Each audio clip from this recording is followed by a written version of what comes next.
Assalamualaikum warahmatullahi wabarakatuh. Kembali lagi bersama saya Budi Darmawan dalam channel kesayangan Anda, Dharma TV.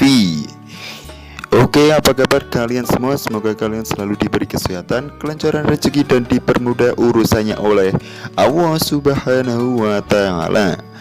Oke, kali ini masih dalam sesi membahas tentang tanaman-tanaman liar yang ada di sekitar kita lagi, tentunya yang masih mempunyai manfaat dan khasiat untuk kehidupan kita sehari-hari. Akan tetapi selain ada manfaat khasiat bagi kesehatan, juga tanaman ini mempunyai manfaat sebagai tanaman hias yang akhir-akhir ini sedang naik daun. Oke, sudah di depan saya kali ini ada nama tanaman ini adalah talas hitam atau juga disebut sentre hitam, dan memiliki nama latin yaitu Alocasia macrorhiza. Merupakan tanaman liar yang sering tumbuh di pinggir sawah. Seiring berjalannya waktu, tanaman talas hitam menjadi tanaman hias favorit di perkotaan. Warnanya yang hitam mengkilat serta daunnya yang lebar menjadi daya tarik kolektor tanaman hias. Walaupun saat ini tanaman hitam ini atau talas hitam ini masih mudah kita jumpai di pinggir sawah, tapi saat ini kita juga mudah menemukannya di halaman rumah sebagai tanaman hias. Tentunya dengan mengandalkan atau mempercantik sekitar rumah kita dengan tanaman hias ini cukup akan menambah daya tarik mata apabila ada tamu yang berkunjung di rumah kita. Oke, lanjut. Melawan dan mencegah gangguan kesehatan dapat memanfaatkan bahan-bahan alami berasal dari tumbuhan.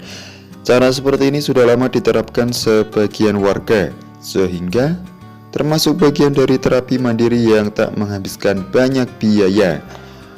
Salah satu orang yang tinggal di daerah sebut saja daerah sekitar Jawa mengungkapkan tanaman keluarga talas-talasan termasuk jenis sentre hitam yang diyakini mempunyai beberapa khasiat kesehatan.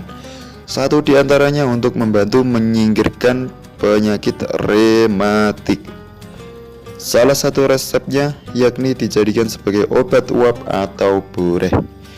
Bahan alami yang digunakan yaitu cukup bagian akar dan daun sentrenya. Caranya, kedua bahan ini dicuci bersih dahulu menggunakan air mengalir lalu digerus sampai halus. Setelah itu ditambahkan air secukupnya dan segera diuapkan pada kaki yang mengalami rematik. Dengan ini, atau maksud saya dengan izin yang maha kuasa, jika bisa rutin menerapkan terapi tersebut, serangan rematik dapat segera teratasi. Jenis tanaman sentre selain hitam ada pula yang hijau. Namun sentre hitam atau talas hitam ini diyakini ada khasiat kesehatannya. Adapun beberapa ciri dari tanaman ini, misalnya tinggi tanaman dapat mencapai 1,5 sampai 2 meter. Wow, lebih tinggi dari ukuran tinggi badan saya, teman-teman.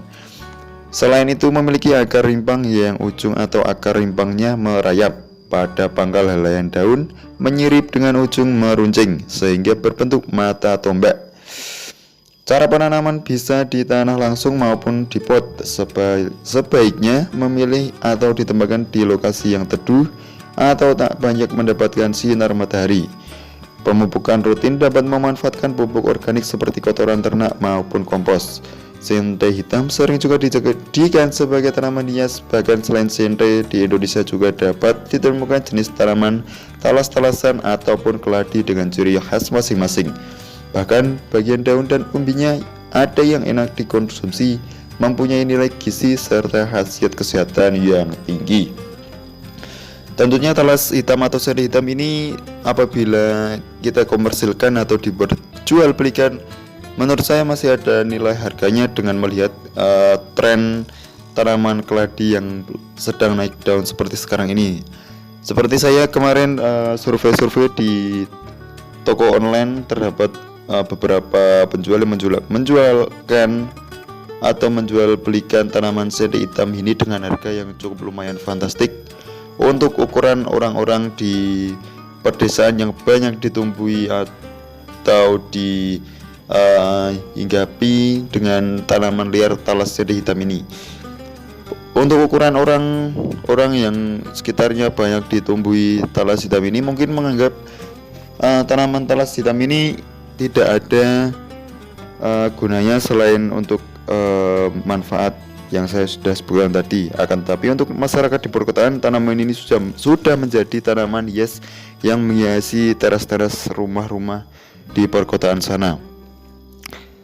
Tetapi budaya masyarakat Jawa, apalagi orang pedesaan, tanaman sentai hitam ini atau talas hitam ini mempunyai sedikit mitos yang sudah lama berkembang di masyarakat umum, yaitu talas sentai hitam ini dipercaya dapat menangkal atau menolak balak dari serangan-serangan gaib yang ada di sekitar kita.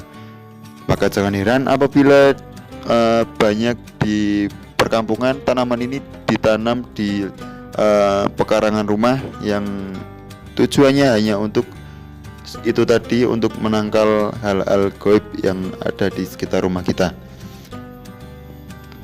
Itu boleh percaya boleh tidak, itu kembali ke diri pribadi kita masing-masing. Oke, apakah kalian tertarik untuk mengoleksi tanaman ini untuk hiasan rumah atau sebagai penangkal dari hal-hal gaib yang ada? Terserah Anda, kembali ke Anda, semuanya tergantung Anda. Mungkin itu saja informasi yang dapat saya sampaikan kali ini. Ada kurang lebihnya saya mohon maaf yang sebesar-besarnya. Sekali lagi saya ingatkan, jangan lupa tekan tombol subscribe. Bagi yang belum, jangan lupa like, komen, dan share ke seluruh akun sosial media kalian agar saya terus bersemangat untuk membuat konten-konten yang dapat bermanfaat untuk kehidupan kita sehari-hari. Oke, mungkin cukup sampai di sini. Saya akhiri. Wassalamualaikum warahmatullahi wabarakatuh.